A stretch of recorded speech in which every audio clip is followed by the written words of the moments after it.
Hello guys, welcome back to my channel. तो आज हम लोग विबोर स्टील ट्यूब्स का आईपीओ रिव्यू करने वाले हैं और ये समझेंगे कि इस आईपीओ में हमें इन्वेस्ट करना चाहिए या फिर नहीं करना चाहिए। बट मैं आपको पहले ही बता दूं, ये एक बहुत एक्साइटिंग आईपीओ है और ऐसे आईपीओज बहुत रेयर ही आते हैं। तो चलिए अभी हम लोग देखते हैं यहाँ पे इसके मेट्रिक्स क्या क्या है। तो सबसे पहले हम लोग समझेंगे कि ये जो विबोर स्टील ट्यूब्स कंपनी है ये करती क्या है। ये कंपनी मैन्युफैक्चरिंग करती है, एक्सपोर्ट करती है और साथ ही साथ सप्लाई करती है। क्या? स्टील पाइप्स को सप्लाई करती है और साथ ही साथ स्टील ट्यूब्स को भी सप्लाई करती है। सो इनका मेजर काम क्या है? मैन्युफैक्चर करना और उसको एक्सपोर्ट करना, सप्लाई करना। किस किस को? स्टील पाइप्स को, स्टील ट्यूब्स को। तो चलिए आगे चलते हैं और देखते हैं ये आईपीओ किस टाइप का है। सो ये जो आपका आईपीओ आ रहा है ये बुक बिल्ट आईपीओ है। जैसा कि मैंने आपको बताया maximum IPO book building method से ही आते हैं। सो ये बुक बिल्ट आईपीओ है। अब इसका इशू साइज क्या है? इसका इशू साइज है 72 करोड़ 17 लाख्स। सो ये company Vibor steel tubes company इतना पैसा रेस करना चाह रही है। ऑलमोस्ट 72 करोड़ रुपीस ये रेस करना चाह रही है। बट इस पैसे का करेगी क्या ये कंपनी, ये मैं आपको आगे बताऊंगा। तो इससे पहले अभी हम लोग देखते हैं ये वाला आईपीओ ओपन कब हो रहा है। सो आप लोग एक्साइट हो रहे होगे इस आईपीओ में इन्वेस्ट करने के लिए। तो चलिए, ये जो आईपीओ ओपन हो रहा है ना, ये हो रहा है 13 फेब को। सो 13 फेब को ये आईपीओ ओपन होगा। इसी के साथ साथ ये आईपीओ बंद कब होगा? ये 15 फेब को बंद होगा। और अगेन अगर आप अप्लाई करना चाहो तो आप शाम को 5 बजे तक बाय यूपीआई अप्लाई कर सकते हो। वहीं मैं बात करूं, आपने अप्लाई तो कर दिया, अब आपको अलॉटमेंट कब मिलेगा? अलॉटमेंट होगा 16 तारीख को, 16 फेब को अलॉटमेंट आएगा। वहीं अगर आपको अलॉटमेंट नहीं मिलता तो जो आपने पैसा लगाया है वो आपको वापस भी तो मिलेगा। सो वो आपको रिफंड्स कब आएंगे? रिफंड्स आएंगे आपको 19 फेब को। वहीं अगर मैं बात करूं, अब आपको अलॉटमेंट तो मिल गया तो आपके डीमैट अकाउंट में शेयर्स भी तो आएंगे ना। अब देखो 17th 18th क्यों नहीं है? Because 17th 18th Saturday Sunday आ रहा है। सो 19 फेब ना मंडे है। सो जो आपके डीमैट अकाउंट में शेयर्स भी क्रेडिट होंगे ना, अगर आपको अलॉटमेंट मिलता है तो आपके डीमैट अकाउंट में 19th को शेयर्स क्रेडिट हो जाएंगे। वहीं अगर मैं बात करूं ये वाला आईपीओ लिस्ट कब हो रहा है, देखिए ये लिस्ट हो रहा है 20th फेब को और साथ ही साथ ये एनएससी और बीएससी दोनों के ऊपर लिस्ट होगा। सो एनएससी बीएससी दोनों के ऊपर लिस्टिंग है और 20th फेब को इस आईपीओ की लिस्टिंग होगी।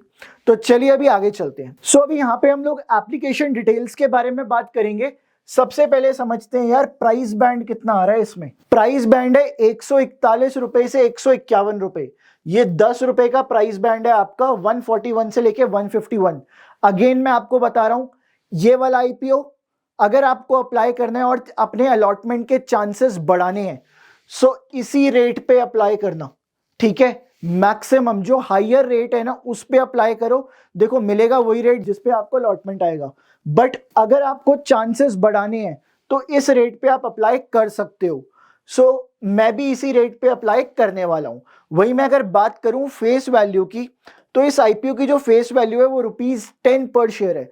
मतलब 10 रुपए के भाव के ऊपर जो इसके प्रमोटर्स है ना उनके पास शेयर्स हैं।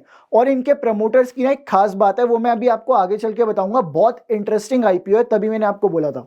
सो 10 रुपए पर शेयर इसकी फेस वैल्यू है। वहीं मैं लॉट साइज की बात करूं, देखो 141 से 151 के प्राइस पे तो मिल रहा है, बट एक लॉट में यहां पे आएंगे 99 शेयर्स। सो यहां पे आपको एटलीस्ट 99 शेयर्स तो लेने पड़ेंगे, उसके लिए अप्लाई करना पड़ेगा अगर आप जाना चाहते हो। तो चलिए बाकी की एप्लीकेशन डिटेल्स को समझते हैं।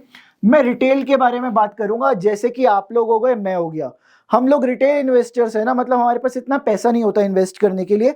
हमारे पास एक लिमिटेड अमाउंट होता है जिसको हम इन्वेस्ट कर पाते हैं या फिर जिससे हम लोग ट्रेड कर पाते हैं।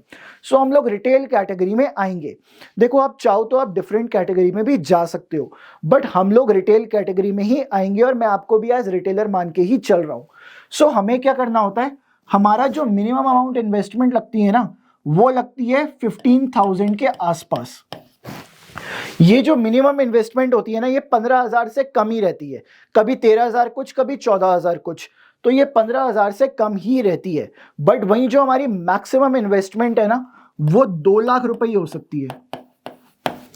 ठीक है, 2 लाख से ज्यादा नहीं हो सकती, 2 लाख से कम ही रहेगी। ठीक है, जो मिनिमम है ना वो लेस देन 15,000 है, और जो मैक्सिमम है वो भी लेस देन 2 लाख है। अब जो यहाँ पे आपको मिनिमम लॉट्स अप्लाई करने पड़ेंगे, आपको कम से कम 1 लॉट अप्लाई करना पड़ेगा, जिसकी वैल्यू आएगी 14,949 रुपीज। सो 14,950 रुपए के आसपास आप अप्लाई कर रहे हो अगर 1 लॉट के लिए, तो आपके लगेंगे। वहीं अगर आप 13 लॉट्स के लिए जाते हो, 13 लॉट्स मतलब मैक्सिमम 2 लाख की इन्वेस्टमेंट है।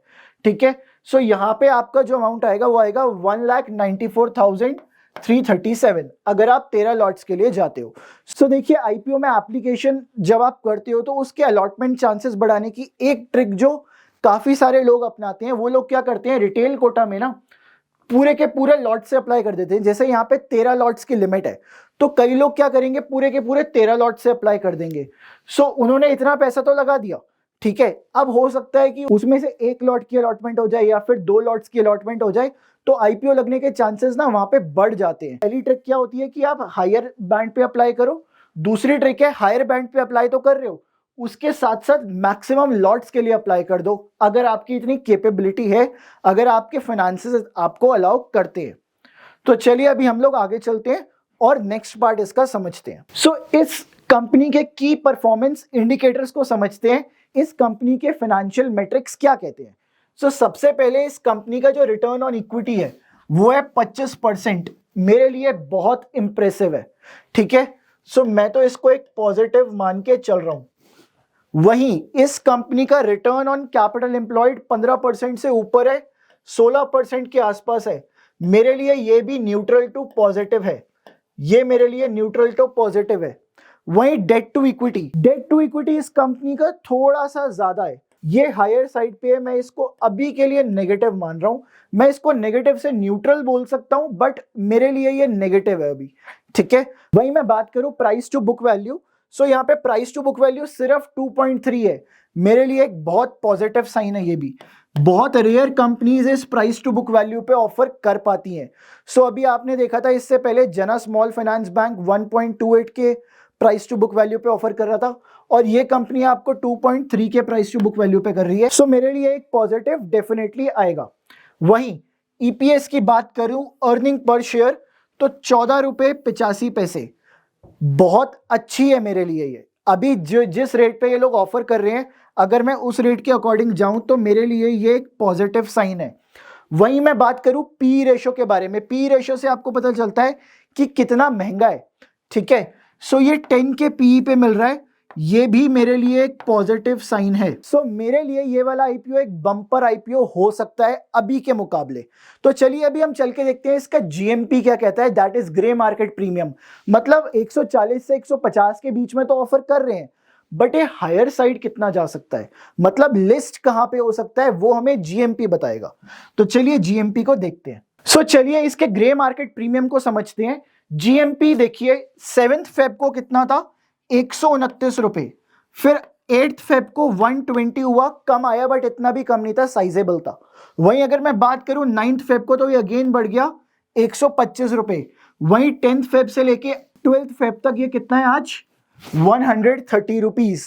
सो एज ऑफ 12 फेब ये 130 रुपीज है। मतलब 141 से लेके 151 के बीच में तो ऑफर किया जा रहा है, उसके ऊपर 130 रुपए, मतलब 280 के आसपास ये लिस्ट हो सकता है। मतलब 280 रुपए के आसपास लिस्ट हो सकता है। 130 रुपीज का इसमें प्रीमियम आपको मिल सकता है, लिस्टिंग गेन मिल सकता है आपको। सो ये तो मेरे लिए एक बहुत पॉजिटिव साइन है। यहाँ पे मैं तो इसको एक काफी पॉजिटिव साइन मान के चल रहा हूं, ऑलमोस्ट 80% का राइज इसमें। सो ये एक पॉजिटिव साइन तो डेफिनेटली है। वहीं मैं अगर बात करूं, जो कंपनी पैसा उठा रही है, कितना पैसा उठा रही है, 72 crore rupees almost.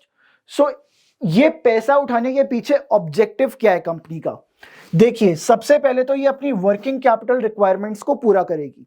Working capital requirements क्या होती है, जो डेली के खर्चे होते हैं। जैसे हमारे कुछ डेली के खर्चे हैं, कंपनी के भी ना कुछ डेली के खर्चे होते हैं, कुछ ना कुछ वीकली और मंथली एक्सपेंसेस होते हैं, ठीक है, तो उनको पूरा करेगी ये कंपनी विबोर स्टील ट्यूब्स। और उसी के साथ साथ कुछ जनरल कॉर्पोरेट पर्पस के लिए भी ये पैसा रेस कर रही है। तो चलिए आगे चलते हैं और नेक्स्ट पार्ट को समझते हैं, मेरा टेक।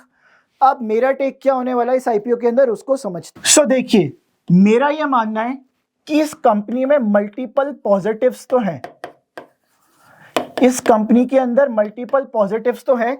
जो मेरे लिए नेगेटिव है ना, वो इसका डेट टू इक्विटी है। तो चलिए वो तो कम हो जाएगा, जो इसका डेट टू इक्विटी है ना, वो मेरे लिए एक थोड़ा सा नेगेटिव पॉइंट है इस आईपीओ में। वहीं अगर मैं बात करूं इसके जो प्रमोटर्स हैं, जैसा कि मैंने आपको बताया था, वो फैमिली मेंबर्स है, वो फैमिली मेंबर्स है और ये जॉइंटली मिलके ऑलमोस्ट 98% होल्ड करते हैं। सो इसके जो प्रमोटर्स है, एक इंटरेस्टिंग फैक्ट निकल के आया कि वो फैमिली मेंबर्स है। वहीं अगर मैं अपना टेक लूं तो मैं इस आईपीओ के अंदर अप्लाई करने जा रहा हूं। सो मैं तो इस आईपीओ में अप्लाई करूंगा, मेरे लिए मल्टीपल पॉजिटिव्स निकल के आए हैं। सो अब आपको क्या करना है, आपको मेरे को कमेंट सेक्शन में ये बताना है कि क्या आप इस आईपीओ में अप्लाई करने जाओगे या नहीं जाओगे। बाकी अगर आप लोग इस आईपीओ में अप्लाई करने जाते हो, सो वो आपका खुद का रिस्क है, जो भी उससे प्रॉफिट या लॉस होगा वो आप उसके लिए खुद जिम्मेवार है। सो आप लोग मेरे को कमेंट सेक्शन में ये बताइए ये वाला वीडियो आपको कैसा लगा, और साथ ही साथ अगर आपको ये वाला वीडियो पसंद आया तो प्लीज इस वीडियो को लाइक जरूर करना, और अपने सोशल मीडिया हैंडल्स के ऊपर भी इस वीडियो को प्लीज शेयर कीजिए, और साथ ही साथ मेरे चैनल को सब्सक्राइब कीजिए। मैं आपके लिए मल्टीपल वीडियोस लेके आता रहूंगा, दैट इज आईपीओ के बारे में भी मैं लेके आता रहूंगा, साथ ही साथ मैं आपको ट्रेडिंग स्ट्रैटेजीज के बारे में भी आपको बताऊंगा, और साथ ही साथ स्टॉक मार्केट में आपको कैसे ट्रेड करना है, और options plus advanced option strategies क्या क्या हो सकती हैं आपके लिए, वो सारी चीजें मैं यहाँ पे एक्सप्लेन करने वाला हूँ। तो प्लीज इस वीडियो को लाइक कीजिए और मेरे चैनल को सब्सक्राइब भी कीजिए। मिलते हैं हम लोग अगली वीडियो के अंदर। Till then take care.